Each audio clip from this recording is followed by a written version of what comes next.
Advocate supreme court हमारे साथ मौजूद है। बहुत बहुत शुक्रिया।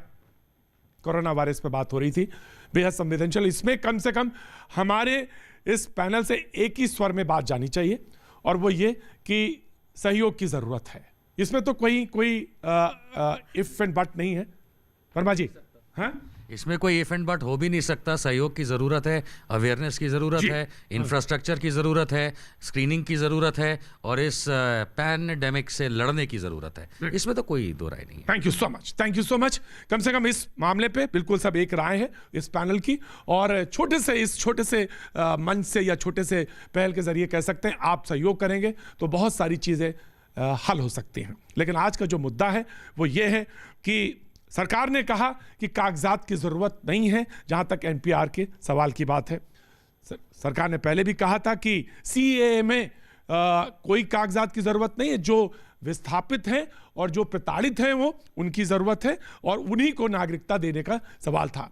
लेकिन सरकार ने ये बात कही जब बहस हो रही थी राज्यसभा में कि अपोजिशन ने सहयोग नहीं किया, सहयोग तो दूर, कंफ्यूजन को बड़ा किया। और जब कंफ्यूजन को बड़ा किया, जिससे कि जो सामने आया स्थिति वो बड़ी भयावह थी, और वो दंगे की तरफ इशारा हो रहा था।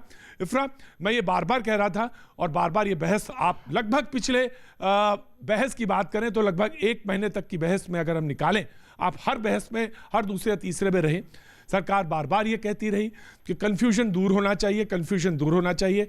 आप अगर आना चाहें तो बातचीत के लिए तैयार हैं। कल भी उन्होंने ये बात कही राज्यसभा में कि हम लीडर अपोजिशन को दावत देते हैं, वो लोग आएँ और बात करें, और बात करने के बाद सहयोग के साथ चीज़ें सुलझाई जाएं। लेकिन 55 लोगों की मौत हुई। विवेक जी, 55 लोगों की। भारतीय बात बिल पास होने के पहले आपको करनी थी, डिस्कशन पहले होता है। आप ब्रूट मेजोरिटी से पार्लियामेंट, क्या उन्होंने नहीं कहा? यार गलत बात विवेक, गलत बात विवेक, गवर्नमेंट कहती रही, विवेक गवर्नमेंट कहती रही। ब्रूट मेजोरिटी है आपकी पार्लियामेंट में, तो आप बिल पास कर देते हैं। आप सुनते नहीं, आप बात नहीं करते, हाउस के अंदर तो मौजूद थे सर। फिर आप कहते हैं कि अगर आप प्रोटेस्ट करेंगे तो आप एंटी नेशनल हो गए। नहीं विवेक, आप इस पार्लियामेंट्री डेमोक्रेसी को तो मतलब समझ गए ना। हम वहां पे पार्टिसिपेट कर रहे थे and we have pass the bill. एक ही डिमांड थी कि मुसलमानों का नाम भी बिल में डाल दो, वो भी इस देश का हिस्सा है। क्यों नहीं डालते हो? सबका डालो, यही एक बात थी। आप एक धर्म विशेष को अलग क्यों रखते हैं? सेक्युलर देश है, कॉन्स्टिट्यूशन अंबेडकर का है। इस पे कम से कम कुछ नहीं तो मुझे याद है कम से कम सरकार के से 5 क्लैरिफिकेशंस तो हैं। 5 क्लैरिफिकेशंस हैं। आत्मा की आवाज निकल के आ गई, आज सच्चाई सामने आ गई। कल तक ये कह रहे थे कि हमको समझ में नहीं आ रहा। बहुत समझदारी के साथ बहस करेंगे सर, हम बहुत समझदारी के साथ बहस में चलेंगे जी। इन्होंने कहा मुसलमान को शामिल कर लीजिए, झगड़ा खत्म। यानी पूरी बात तो धर्म पे ही है ना। आप तो कल तक ड्रामा कर रहे थे कि इसमें तो हिंदू भी खिलाफ है, कल तो पूरा देश खिलाफ है। आप कल तक कह रहे थे संविधान बचाना है। अरे आप खुल के तो कहिए मुसलमान को बचाना है। कोई हिंदू विरोधी नहीं है, कोई क्रिश्चियन विरोधी नहीं है, सब धर्म एक हैं। मुसलमानों को सिंगल आउट मत करिए, ये सेक्युलर देश है, all are equal. Religion is not the criteria, religion should not be the criteria. Civilized. मैं आया।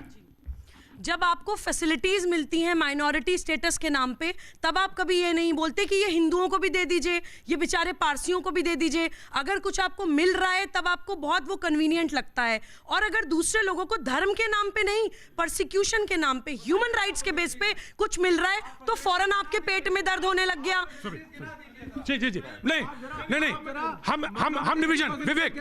विवेक, इस पूरी दुनिया में अगर कहीं माइनॉरिटीज सुरक्षित और कहना चाहिए कि अपने को कंफर्टेबल महसूस करती है तो इस मुल्क में है। इसमें कोई दो राय है क्या? इसमें दो राय है क्या? क्योंकि हमारा कॉन्स्टिट्यूशन है, इसलिए absolutely and I agree. This government is anti constitution of Ambedkar. This is the problem. This bill is anti-constitution of Ambedkar. This is the problem.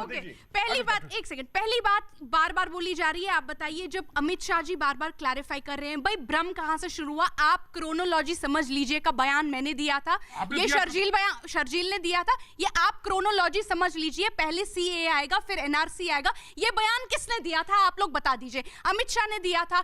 जब देश के गृह मंत्री ने पार्लियामेंट में बयान दिया, फिर हमको बोलते हैं आपने भड़काया। बाद प्राइम मिनिस्टर का बयान आया, उसके बाद 9 बार बयान आया उनका, और उसके बाद फरवरी में प्राइम मिनिस्टर के बयान के बाद हमारे अमित शाह जी बयान करते हैं टाइम समिट में। टाइम समिट में उसके बाद कोई बयान नहीं है। फरवरी नहीं, टाइम समिट में फरवरी में 2020 में कहते हैं कि एनआरसी पे अभी कोई चर्चा नहीं हुई है, लेकिन हमारे मैनिफेस्टो में है।